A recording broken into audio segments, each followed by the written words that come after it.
Hey, thank you for tuning in. If you're new here, welcome.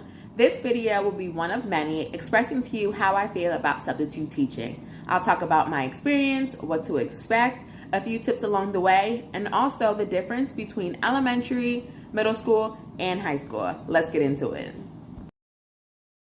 First, I want to share with you why I began substitute teaching.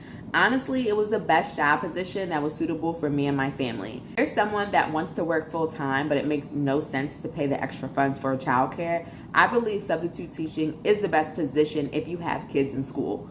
You're able to be there for pickup and drop off, you're there for homework help, and you're home in time to cook dinner. So it was the best decision for me. So next, I want to share with you how to begin your substitute teaching journey and what you need to get started. Okay, first things first. You must either have 48 college credits, 60 college credits, or I believe an associate's degree. Remember, every state is different, so you have to find out what your state requires. Once you have that, you'll begin background checks, fingerprints. Once that's approved, you'll be asked to apply for your substitute certification. When that's completed, then you'll be school board approved once you find a school you would like to apply for. Once all that's done, that's the hard part. You just have to wait for everything to get approved and sent to you to begin. Once you're able to begin, just start looking around at your local schools, seeing where you want to work, and start applying. First tip when starting out is to apply to every school you can. In my local area, there's about 5 different districts, so I applied for all of them. I didn't realize how much substitute teaching was needed until I applied. I was getting over 100 job notifications a day. It was crazy and no exaggeration. I was able to pick the schools I wanted, try different areas. None of them were more than a 20-minute drive to my house. So applying to all the local schools in your area really helps. Remember, they each have a different pay rate. You can go 12 minutes left and they're paying $135, and go 15 minutes right and they're paying $190. So that's why I suggest applying to all the schools you can to know which one you like the most and get the best pay that you can. Second tip is getting familiar with the app. Majority of the schools use the same app. You download it on your phone and you get constant notifications. Getting familiar with the app will help you see all the districts in overview instead of a specific district at a time, unless that's how you want to see it. But getting familiar with the app, you'll see the teachers' names, you'll see the subject, you'll see what is your report time, you'll get everything in one app. And once you get familiarized with it, you'll be comfortable in choosing your opportunities, picking a job, and going where you want to go instead of where you have to go. My third tip is when you get the job. You get the job, you're ready to begin your first day, you must arrive early. This is crucial. Majority of the time, the report time that the app gives you is at least 10 minutes prior to when the students arrive, but you want to be there at least 25 minutes early. So I suggest to go online, go to the school's bell schedule, and see what time the students arrive to school. For example, if the bell schedule is at 8:35, you want to be there at least at 8:10, because if you arrive at 8:25 and have never been to the school before, you're getting there at 8:25, the school is probably huge, you have no idea where the classroom is, so by the time you clock in, staff says good morning, or you're walking through the halls, your 10 minutes is up. So once you get there, you won't even have time to read through the plans because the bell rung and the students are racing in. They're crazy. They're saying hi to their friends. So be there 25 minutes early. It's only going to help you. Read through your plans thoroughly, 2 or 3 times if you have to. This is why I say to arrive early. Reading through the plans will help you know how your day's gonna go, navigate where you're going, what you need to do. When it comes to lunch duty, recess duty, it really helps you if you read through the plans and see what the teacher is asking. Majority of the times, teachers are very, very organized, but not every scenario. So get there and read through your plans and see what you need to do. And they'll also tell you where things are in the classroom. So it gives you time to navigate where the things are they talked about in their plans. Also, some teachers do not leave plans. Hopefully this will not be your experience. They are supposed to leave at least emergency plans, because we know things happen, they call out, tire got flat, something went on. But any great teacher, in my opinion, leaves emergency plans no matter what. So in that case, you should see emergency plans. If you don't see any plans at all, there's possibly a team leader, someone that leads a grade level. So walk around the hall, not all the hallways, because it shouldn't be that chaotic. Maybe your next door neighbor, tell them, hey, such and such never left their plans. Did they leave anything with you? They possibly would have sent them an email they haven't even printed out yet. So that's the whole point of coming in early, to know what you're doing. Students don't see that you don't know what you're doing because you already handled everything before they walked in the door. So that's another suggestion. Just make sure you read the plans thoroughly and know what you're doing throughout the day. So when the kids come in, you're already ready to go.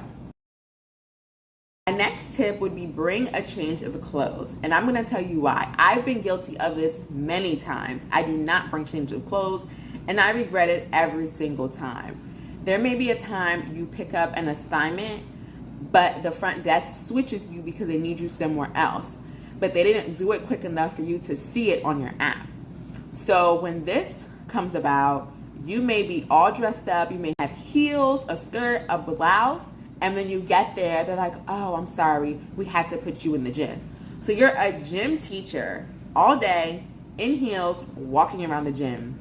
It's annoying, but what are you gonna do? It's the same pay, it's not like it's anything different, and they just need you more in another area. So bring a change of clothes, because or maybe vice versa, maybe you signed up for gym and you're wearing your sweats and your sneakers, and they switch you to the classroom, and then you're like, hey, I'm supposed to be gym. In that case scenario, they won't fault you for being underdressed. But if you want to be comfortable, if they switch you to gym, I would always have a change of clothes in the car. Always have a nice pair of sweatpants or leggings, sneakers, and a shirt suitable for work, but also comfortable enough to be a gym teacher and lead the class. So this is when the kids come through the door. When the kids come through the door, I would introduce yourself, let them know who you are, let them know how the day's gonna go. Honestly, if you respect them, they will respect you. Reassure them you're gonna have a great day, you're gonna try to get through the plans as smoothly as you can, and report to the teacher how your day went. Make sure you write your name on the board. Say, my name is Miss Such and Such. My name is Mr. Such and Such. Write your name on the board prior to them coming into the classroom. And I say this because if you don't, they'll be calling you substitute, teacher, miss. Write your name on the board so they know who you are, and it's respectful for them to call you by your proper name and not whatever they decide to call you because they never were informed what your name was. At the same time, don't be a pushover. Be nice to them. Make sure they respect you, but make sure they know you're in charge and you're not going to let them walk all over you. Clean, clean, clean. Let these kids clean throughout the day. Now, when you get to middle school and high school, it'll be harder. We'll talk about that in a later video. But the younger kids, have them clean throughout the day. Constantly, the floor is going to get messy with pencils, erasers, pens, fidget toys, chips, something. The class is going to get messy. So constantly have them clean throughout the day. So that way, when your day is completed, you're not at the last minute trying to clean up, trying to make everything look presentable for the teacher tomorrow. And when they're younger, you can get them so easily. This district provided blue tickets. The blue tickets they were able to use at the school store, act like money, and they were able to purchase things. So I would say, hey, if you pick up 3 things off the floor, I give you 2 blue tickets. So they would rush and go try to get 3 things off the floor, random stuff, like a piece of lint. But at least the class is staying clean and at least they're doing something. And they would bring it to me and I would hand them the 2 tickets just to get the room clean. And so it was less on you at the end of the day. So you will hear a lot of teachers say stretch the time as much as you can. A lot of neighboring teachers in the classrooms that I had said that to me. They would say stretch the time as much as you can, whether it was math, reading, English, but sometimes you just can't stretch it any longer and you might have about 15 to 20 minutes of just free time. And when they have too much free time, these kids get in trouble, especially middle school. But if you have an extra 15, 20 minutes with the younger grades, try to find something to fill in that time. It can be a read aloud. Have the students choose a book, gather around the carpet, or just sit at their desk, and you just read them a nice book for 15, 20 minutes, just to get through that time to either head to lunch, to recess, to do the next subject. It just helps fill in that gap so they're not just running around and trying to figure out what to do. When it comes to the older grades, you can have them silent read. The younger kids too, you can have them play 7-Up, play a game, just something to fill in that gap so they're not sitting down, getting noisy, getting loud, and getting into trouble. Bathroom and lunch. If you have never substitute taught before or never substitute taught at a specific school that you're not familiar with, make sure you know where the staff lunchroom is and staff restroom. And I say this because you're not able to leave the class, stay in the classroom alone. So find out where the staff restroom is and the staff break room. This will help you navigate your day and see how much time you have to get from one destination to another. When it comes to elementary, you have to walk them to their destination and walk them back. So majority of that 30-minute lunch break you may have will turn into about 26 minutes because you have to walk them everywhere they go. They can't be alone. So if that's the case, I would say your first day, do not bring a microwavable lunch. Do not bring anything that needs to be heated up because you don't know where your time lies. You don't know how quickly you're able to warm up food, walk the kids back to class, walk them to lunch, and get to your room in enough time to eat your food, honestly. If you don't know the school, it just makes sense. Bring a light lunch, bring a sandwich, just bring something that you can eat in your classroom until you know where everything is. Same with the restroom. If you've seen my past videos, you saw that I juice. I juice as much as I can, but when it comes to substitute teaching, I have to really use my time wisely. Am I going to juice today? Am I going to juice in the morning? Am I going to juice in the afternoon? Because I can't be running to the bathroom all day long. I have to know where the bathroom is. I have to know, will I have time to make it to the bathroom whenever I can? So it's hard. So I would find a lot of those destinations in the school so you know where you can go. Didn't get there early enough to find those destinations. Once you're on break, you should have 2 breaks. You should have a prep period where the students are in their specials, and you should have a lunch. But as a new substitute, majority of the times they will fill in that prep period where they're in specials, which is about 45 minutes. Some schools a little bit over an hour. They will fill that time up and they want you to substitute another classroom for that period. So you might not always have that break, but you will always, by law, have that 30-minute lunch break. So that might be the only break you have the entire day, to have lunch and use the restroom. That's my suggestion, knowing where those locations are located. Last but not least, leave the teacher a note. Leave them a note of how your day went. They want to know. A lot of teachers have told me they hate when substitutes don't leave the notes because they have no idea what went on and they're just relying on the students to tell them how the day went. So I leave a note. I always begin saying that the day went smoothly, the day went quick, the day was chatty, something like that. I try to throw in something positive.